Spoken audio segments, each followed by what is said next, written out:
اللہ کے محبوب صلی اللہ علیہ وسلم اس کے ساتھ مصافحہ کریں گے۔ فرمایا جو 50 مرتبہ درود پاک پڑھے گا کل بروز قیامت میں اس کے ساتھ مصافحہ کروں گا۔ اور 100 مرتبہ کے لیے فرمایا کہ جو 100 مرتبہ پڑھے گا اللہ تعالیٰ اس کے 100 درجات بلند فرمائے گا، 100 نیکیاں اس کے نامہ اعمال میں درج فرمائے گا اور اس کے 100 گناہ مٹائے گا۔ درجے بھی بلند 100، نیکیاں بھی 100 اور گناہ بھی 100 ختم ہو گئے۔ اس میں تو چاہیے تھا کہ 1 کے بدلے 10، 10 کے بدلے 100، 100 کے بدلے 1000 ہوتا، لیکن یہاں پہ بتایا گیا کہ 100 کے بدلے 100 گناہ معاف، 100 نیکیاں نامہ اعمال میں درج اور 100 درجے بلند۔ یہاں پہ برابر آ گیا، ایکول آ گیا، لیکن یہاں پہ فضیلت زیادہ تھی، 100 والے پڑھنے کے بعد فضیلت زیادہ تھی۔ تو کیا کیا؟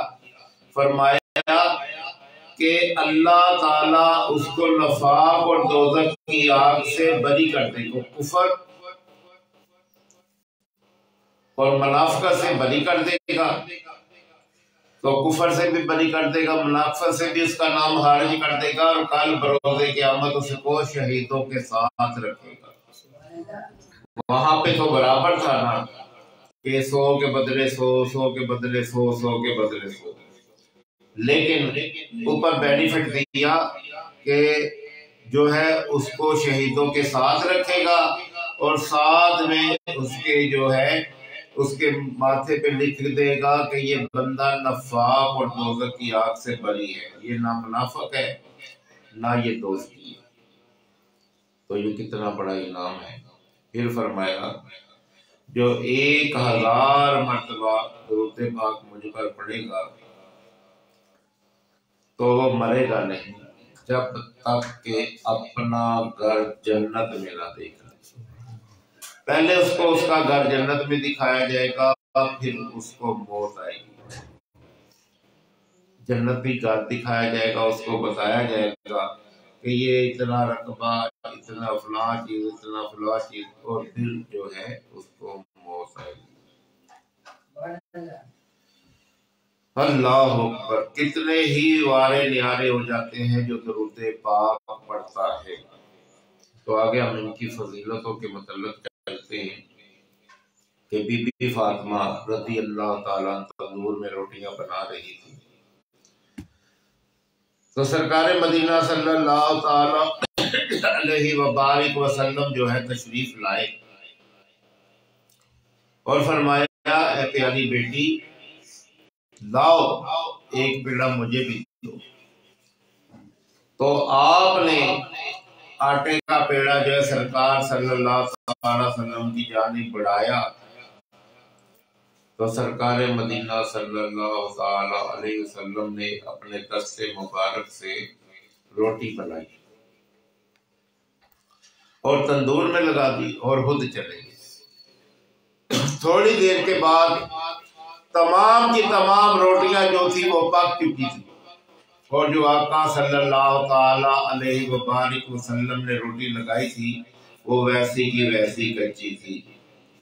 تو عرض کی یا رسول اللہ صلی اللہ تعالی علیہ وبارک وسلم، جو میں نے روٹیاں بنائی ہیں وہ تمام کی تمام پک چکی ہے، لیکن جو آپ نے روٹی بنائی ہے ویسی کی ویسی کچی، اس میں کیا ماجرا ہے؟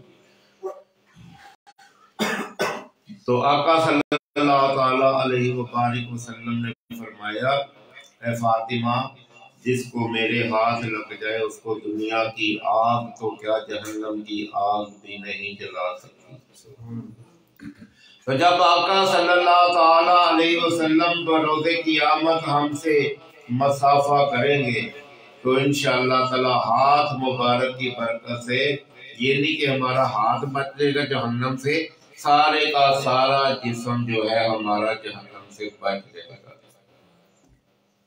تو دیکھیں درود پاک پڑھنے میں کتنی فضیلتیں ہیں، کتنی برکتیں ہیں۔ اس کو ایک اور حدیث سے ہم سمجھتے ہیں کہ حضرت انس رضی اللہ تعالیٰ عنہ کے پاس کچھ مہمان آئے، آپ نے ان کے آگے کھانا رکھا تو دسترخوان جو تھا وہ میلا کچیلا تھا۔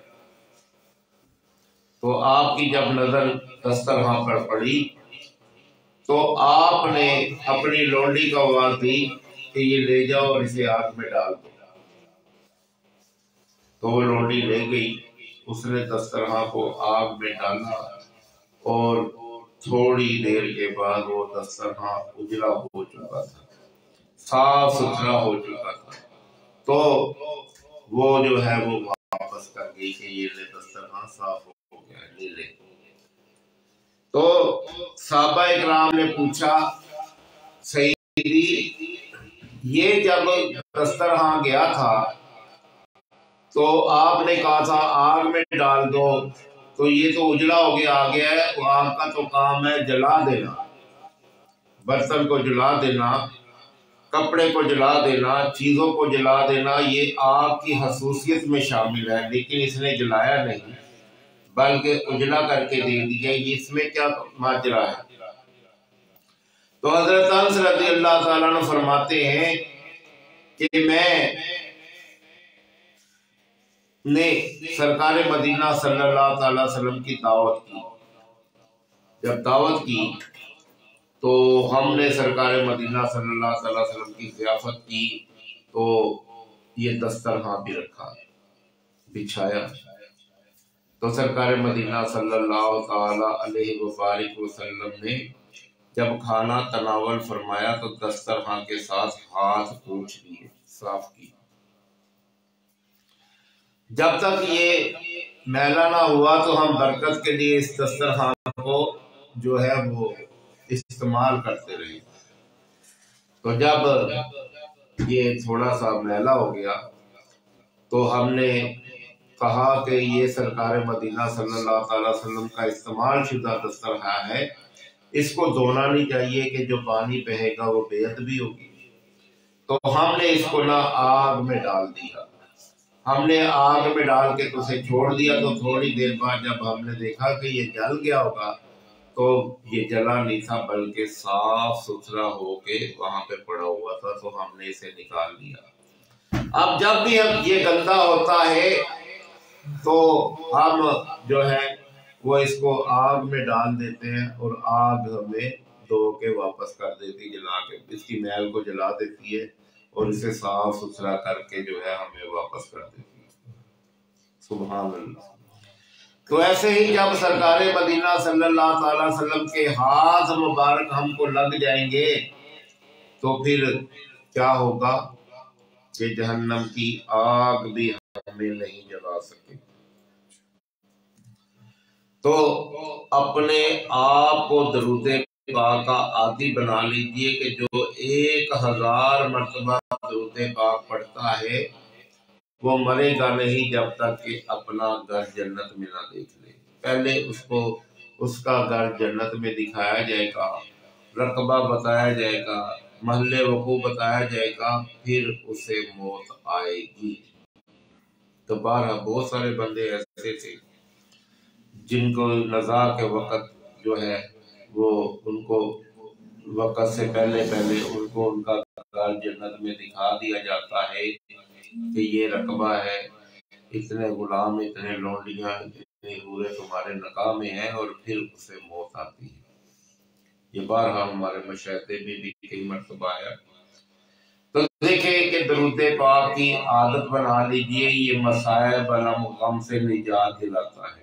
پہلے ہم نے برکتیں سنی کہ 50 مرتبہ پڑھنے سے سرکار مسافہ کریں گے، پھر ہم نے اس کے اوپر گفتگو بھی کی کہ اس نے میل بھی نکال کے تو دسترخوان واپس کر دیا، آگ نے آگ جلائے کہ نہیں۔ تو تیسرا ہم نے یہ دیکھا، اب ہم نے دیکھنا ہے کہ درود پاک نجات کیسے دیتا ہے، درود پاک پڑھے تو نجات کیسے ملتی ہے۔ ایک بادشاہ تھا، اس کا وزیر تھا، تو وزیر جو ہے وہ بادشاہ کے ساتھ اچھی زندگی گزار رہا تھا۔ ایک دن بادشاہ وزیر کے ساتھ غضبناک ہو گیا، بادشاہ وزیر کے اوپر غضبناک ہو گیا اور اس نے کہا کہ عصر سے پہلے پہلے تم میرے ملک میں سے نکل جاؤ، میرے ملک کی سرحدیں جو ہے وہ عبور کر جاؤ، نہیں تو میں تمہیں قتل کروا دوں گا۔ اگر تم نے یہ میرا ملک نہ چھوڑا، اور اسے ٹائم کتنا دیا، صبح وہ ناراض ہوا تھا اور ٹائم اتنا دیا کہ صرف اور صرف عصر سے مغرب ڈوبنے تک تم مجھے نظر آگے، عصر کے بعد تم نظر آگے تو تمہیں میں قتل کروا دوں گا۔ بہانہ یہ تھا کہ نہ یہ میرے ملک کی سرحدیں پار کر سکے گا، نہ نکل سکے گا، نہ جا سکے گا، اور میں اسے مروا دوں گا۔ اب وہ پوری پلاننگ کر کے بیٹھا تھا مروانے کی کہ میں اسے مروا دوں گا۔ اب اس نے وہ پریشانی کے عالم میں ادھر ادھر گھوم رہا تھا کہ میں کہاں جاؤں، اور بادشاہ کی سلطنت جو ہے بہت وسیع اور عریض ہے، اور اس کو وہ پار نہیں کر سکتا تھا، اور غروب آفتاب تک اس کے پاس ٹائم تھا۔ اب کیا ہوتا ہے، وہ سوچ میں پڑ جاتا اور ایک نیک بندے کے پاس جاتا تو اسے مشورہ دیتا ہے تم اس طرح کرو کہ مسجد میں چلے جاؤ اور اعتکاف کی نیت کر لو اور درود پاک پڑھنا شروع کر دو۔ نبی مکرم صلی اللہ تعالی وسلم پر درود پاک پڑھ لو اور مسجد میں چلے جاؤ۔ مسجد جو ہے اس کی ملکیت میں نہیں ہے، وہ تو اللہ کی ملکیت ہے، تو تم مسجد میں چلے جاؤ اور جا کے وہاں پہ درود پاک پڑھنا شروع کر دو، اللہ تمہارے غموں کا اسباب بنا دے گا اور تم وہاں سے باہر نہ نکلنا۔ وہ مسجد میں چلا گیا اور جا کے اس نے درود پاک جو ہے وہ پڑھنا شروع کر دیا۔ اب بادشاہ نے دیکھا، پوچھا کہاں ہے، کہتے بازار میں ہے۔ پہلے جو اس کو اطلاع ملی کہ بازاروں میں گھوم رہا ہے، پھر اطلاع ملی کہ فلاں جگہ پہ ہے، پھر اطلاع ملی کہ مسجد میں ہے۔ زور کے وقت اس نے رپورٹ طلب کی کیونکہ اس نے کرندے اس کے پیچھے لگائے ہوئے تھے۔ زور کے وقت پوچھا کہا، کہتے ہیں نماز پڑھ رہا ہے مسجد میں۔ اچھا، پھر عصر کا وقت قریب آ گیا تو اس نے عصر کی نماز با جماعت پڑھی اور اعتکاف کر کے درود پاک پڑھنے میں مشغول ہو گیا۔ یا رسول اللہ انظر حالنا، یا حبیب اللہ اسمع قالنا، اننا فی بحر غم مغرق ہدی ادی ساحل لنا اشکالنا، قلت حیلتی انت وسیلتی ادرکنی یا رسول اللہ، قلت حیلتی انت وسیلتی ادرکنی یا رسول اللہ، قلت حیلتی انت وسیلتی ادرکنی یا رسول اللہ، اسألک الشفاء یا رسول اللہ، یا رسول اللہ انظر حالنا، اے اللہ کے رسول میرے حال پہ رحم فرمائے۔ یا حبیب اللہ اسمع قالنا، آپ کا نام بہت بلند اور اعلیٰ ہے۔ اننا فی بحر غم مغرق، میں غموں کے پہاڑوں میں دریاؤں میں غوطہ زن ہوں۔ خدیا دی ساحل لنا شکالنا، مجھے ہاتھ دیجیے اور میرا ہاتھ پکڑ کے مجھے سہارا دیجیے اور باہر نکال لیجیے۔ اب وہ روتا جا رہا تھا، درود پاک پڑھتا جا رہا تھا۔ بادشاہ پوچھتا جا رہا تھا کدھر ہے؟ مسجد میں ہے۔ کیا کر رہا ہے؟ درود پاک پڑھ رہا ہے۔ کدھر ہے؟ مسجد میں ہے۔ کیا کر رہا ہے؟ درود پاک پڑھ رہا ہے۔ کیا کدھر ہے؟ مسجد میں ہے۔ بادشاہ کہتا ہے مسجد تو میری ملکیت میں نہیں ہے، یا تو اللہ کا گھر ہے، یہاں سے میں اسے گرفتار نہیں کر سکتا۔ اب وہ درود پاک پڑھتا جا رہا ہے، رسول اللہ سے مدد مانگتا جا رہا ہے، اللہ سے کرم کی درخواست کرتا جا رہا ہے، اللہ کرتا جا رہا ہے۔ جیسے جیسے وہ درود پاک پڑھتا جا رہا ہے، بادشاہ کا غصہ کم ہوتا جا رہا ہے۔ کدھر ہے؟ مسجد میں ہے۔ کدھر ہے؟ مسجد میں ہے۔ کیا کر رہا ہے؟ درود پڑھ رہا ہے۔